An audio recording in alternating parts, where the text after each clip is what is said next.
എടി റോസി, എല്ലാം പറഞ്ഞ മാതിരി ഇട്ടോ. ജിന്റെ വീട്ടിലോട്ട് നാളെ വരണട്ടോ. അതില്ലടി, ബാക്കി പ്ലാനുകൾ പറയാനാടി. ശരിടി, ഞാൻ വീട്ടിൽ പോയിട്ട് വേറെ ഡ്രസ്സ് മാറ്റിയിട്ട് എന്റെ വീട്ടിലോട്ട് വരുന്നുണ്ട്. ഇനി ഒന്നുമില്ലേനെ പറ്റി പറയല്ലേ. സുലൈമാനും ഫാത്തിമയും ഇക്രു അതാ വരുന്ന. എന്താ രണ്ടും പാട് എന്തൊക്കെ ചൊല്ലുന്നത്?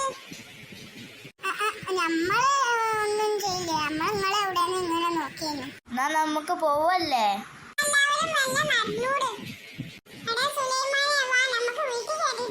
ഇല്ലടാ, ഞാനിപ്പോ എന്റെ വീട്ടിൽ പോയിട്ട് ഡ്രസ്സ് മാറ്റിയിട്ട് വേഗം വരാടാ അങ്ങോട്ട് തന്നെ.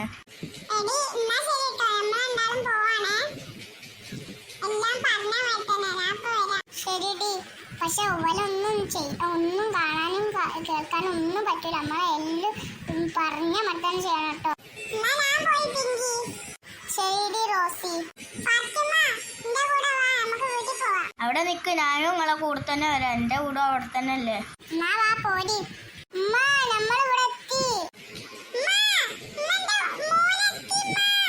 ഹേയ് ഹേയ്, ഈ കുട്ടികളെന്താ ചെവിക്കൊരു സ്വൈര്യം തരൂലേ?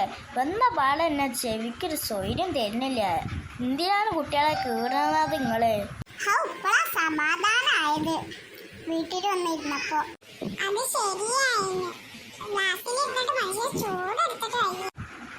കുട്ടികളെ ഞങ്ങൾ സ്കൂൾ വിട്ട് വന്നിട്ട് നിങ്ങളെ സ്കൂള് ക്ലാസ്സൊക്കെ എങ്ങനെ ഉണ്ടായിനെയോ? പണ്ടത്തെ മാതിരി തന്നെ. പുതിയതായിട്ടൊരു മലയാളം സാറും വന്നേനും. പിന്നെ നമ്മളെ ക്ലാസ്സിൽ ബാക്കിയുള്ള കുട്ടികളൊക്കെ ലീവ് ചെയ്യുന്നുള്ളൂ. ബാക്കിയുള്ളവരൊക്കെ നാളെ പൈക്കുണ്ട്, ഇത്തിരി ഭക്ഷണം തരി. ആ ചോറ് എടുത്ത് വെച്ചാൽ അടുക്കളയിലോട്ട് വന്ന് നിന്നോ.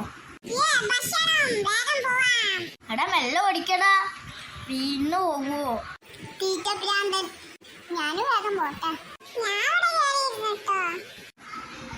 എടാ അയിമെന്ന് വീണ് പോടാ, ഇറങ്ങിയിരിക്കടാ. നമ്മള് ചോറ് എടുത്തരുമ്മ.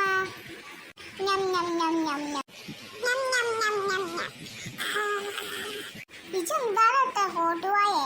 ഞാൻ തിന്നപ്പോ ആവിട്ടതാ. എനിക്കെന്തായാലും ഉറക്കമുണ്ടോ? എനിക്ക് ഉറക്കമുണ്ട് നല്ലോണം. തിന്നതിനില്ല, എന്നാ പോയി വെച്ച് ഉറങ്ങിക്കോ. ശരി, ഞാൻ ഉറങ്ങാൻ പോവാ. ഉറക്കമുണ്ട്.